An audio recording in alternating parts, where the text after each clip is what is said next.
Hey guys, how's it going today? I know it's been a while since I've made a video, but here it is. I've been busy in the past few weeks, been doing exams and got a boat. I'll show you that on another video. And then I got a couple of these guys. Well, not a couple of them, but this guy and then another one. So what this is, sorry I haven't made a video in a while, but this is kind of cool. Most people have probably never seen a setup like this. What this is this is an old vintage Benchrest rifle.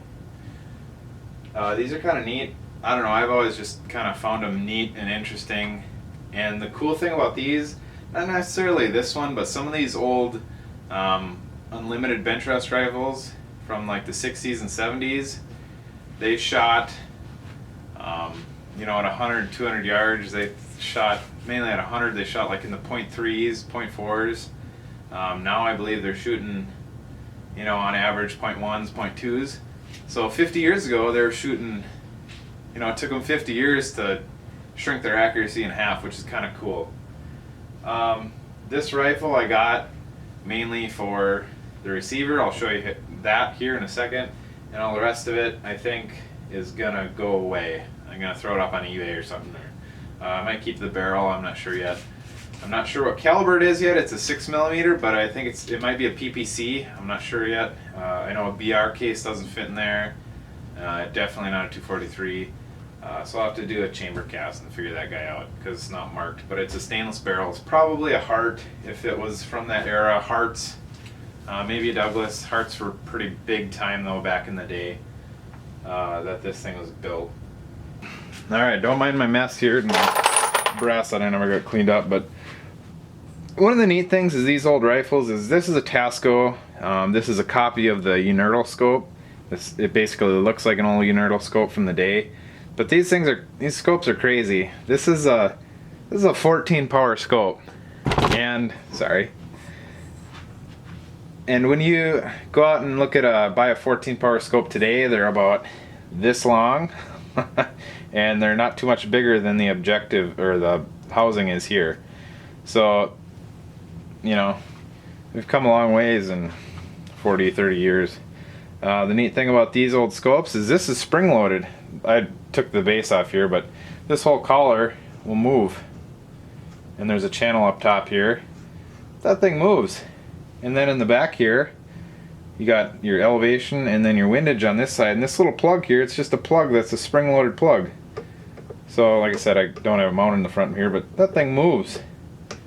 So there isn't, this isn't super stable, but these things were really damn accurate back in the day. It's amazing how accurate they were for how they were put together. This scope, most guys don't use these anymore unless you're doing a vintage Benchrest thing or something. Excuse me. And this is a number 707 Tasco. I think it's 16 by 40. So these are about half, if you can find a Tasco like this, these are about half the price, maybe sometimes a third the price of a Unertl. Unertls are the cat's meow of these old time Benchrest rifles. Kind of one strange thing about this is, well, you can kind of see it now. I'll back up a little more. This stock is kind of funky. I think it's probably from the 70s because they like, it's kind of the era. Burl walnut, bird's eye maple. I'm not sure what this is. More bird's eye. It's probably just an ebony or a plastic plug. Bird's eye maple. So it's kind of a neat stock, and it's, they spent a lot of time on it. I'm going to take the scope off here. So whoever did it spent a lot of time on this entire rifle. Take a look at the bottom here. Kind of neat. More inlays and stuff. So let's take a look at the receiver here with this guy. So like I said, this is one of the main reasons why I bought this thing. And I'm going to take the barrel off too, because I just got it sitting in there. Like I said, I'm not sure. I'll have to do a chamber cast of this guy, but I'll set that off to the side too. Unscrew your barrel, kind of weird, huh? Alright, so check that out, guys. What this is this is a fully engraved Remington Model 30 Express rifle receiver. You can see it's Remington. You might be able to see it there, but somebody spent the time and went through this whole receiver and engraved it top to bottom. So there we go. This is real 24 karat gold inlay, and I don't know how much is there. There's probably there's quite a bit there. There's probably maybe a 1/10 of an ounce of gold there. I don't know, $100 worth of gold there. Who knows? It's pretty thick, and I know they contour it underneath and they hammer it on, but I can see on the edges here, you know, it's been worn. But that little feature right there is kind of cool. And then, as you can see, all the rest of it nicely engraved. See if you can see on the trigger guard here, nicely engraved. So yeah, flip it over here, and on the other side, sorry, it's upside down.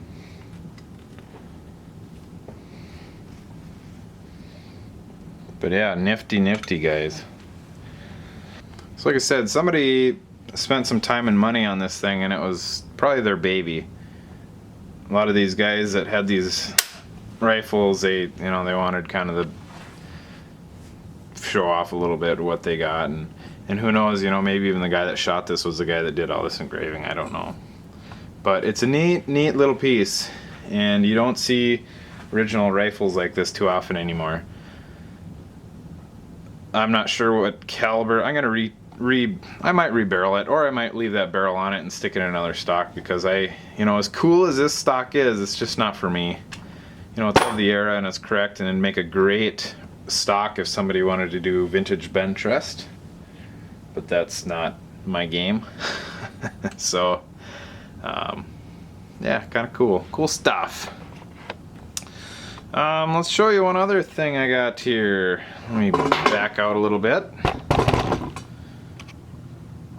Forgive me with my messy bench. So this one goes away. So I was cruising the internet.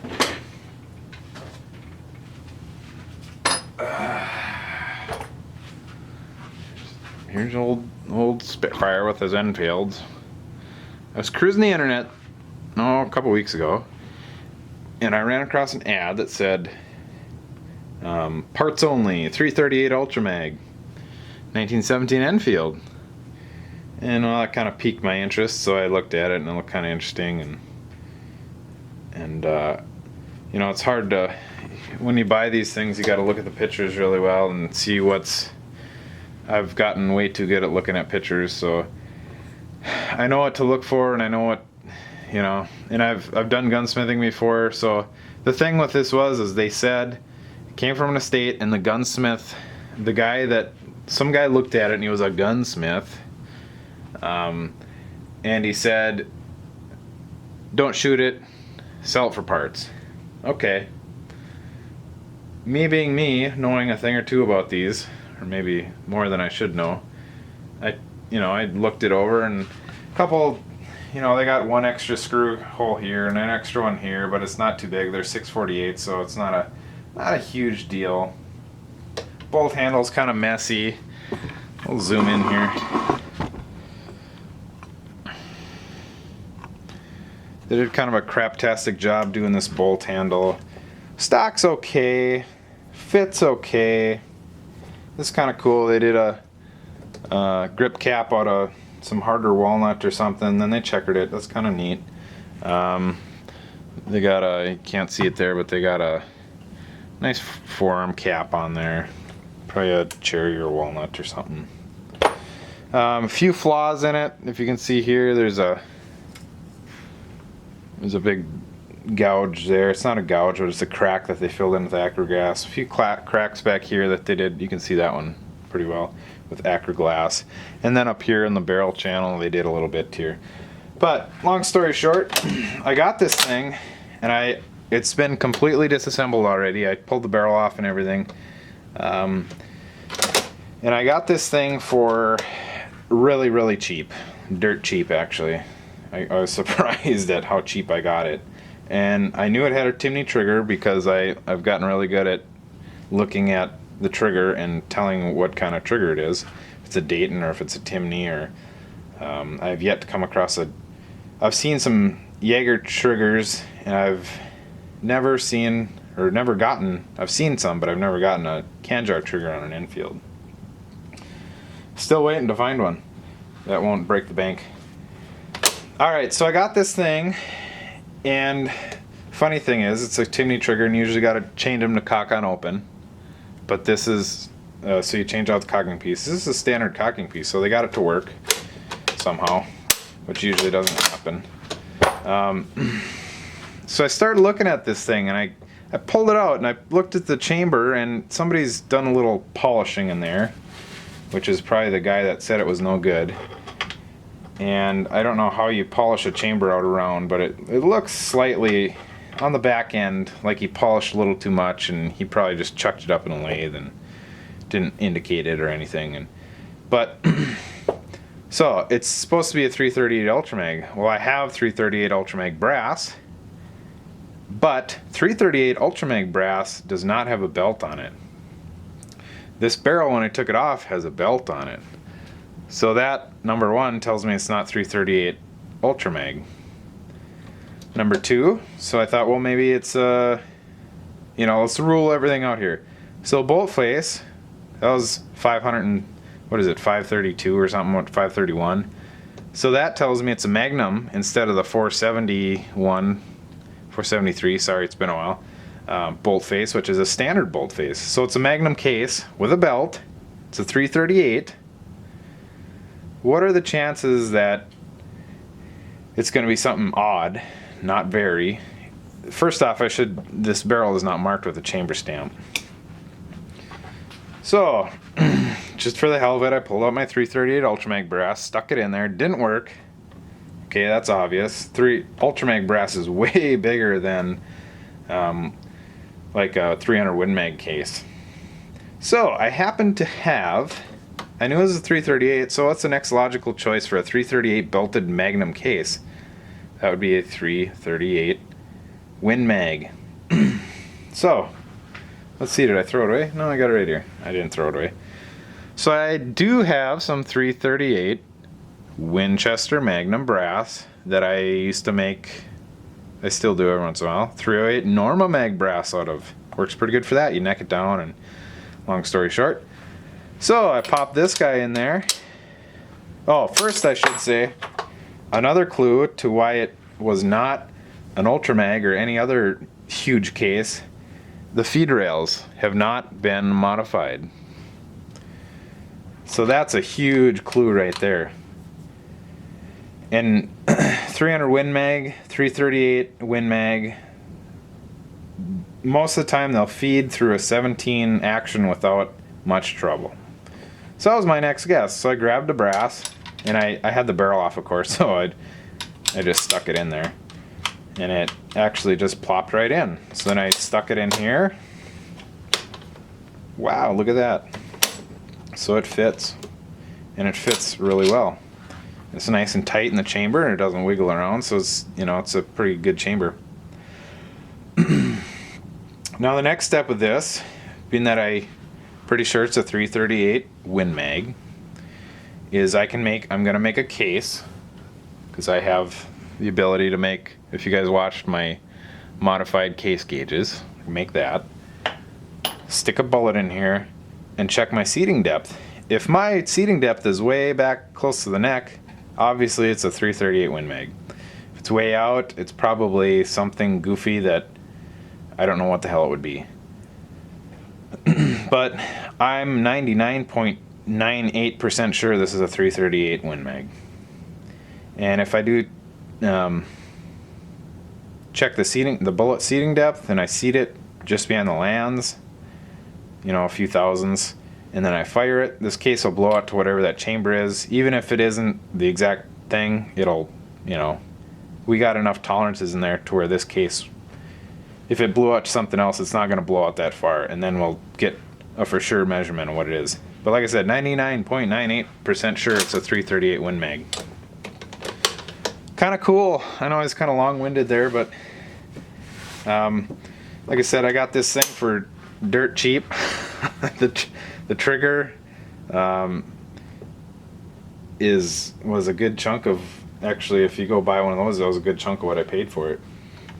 So I'm not sure what the fate of this rifle is going to be, but it's an okay, I don't know, it's got a short barrel. That's the only crazy thing. I don't like short barrels, but maybe it'd be good for bear hunting or something. I don't know. Yeah, 22.5-inch barrel. So it's a little short for the old 338 Win Mag, but be a nice brush gun. So who knows what the fate of this guy will be. Maybe we'll do a video on something about it. I don't know. It's bedded, and I could free float the barrel or something. So they glass the barrel. I don't know why people do that, but back in the day it was a big thing. Alright, there you go, guys. There's a video on some guns. I haven't done any gun stuff in a long time. Found this helpful? Let me know. Like it, comment, subscribe, share, whatever else you want to do. Oh yeah, if you guys want to contribute, please feel free to do that. It always helps. It always goes towards making more videos, getting more stuff, doing more lathe stuff, and whatever else. One thing I should mention, I'll wait till next time. You guys can hang on till next time. So once again, thanks for watching. I appreciate it. If you got any questions on Enfields or whatever, let me know. I'm always an open book. And then till next time, be safe on your machines if you have them. Be safe with any firearms if you're shooting them. And I'll see you guys later. Take care. Thank you for watching.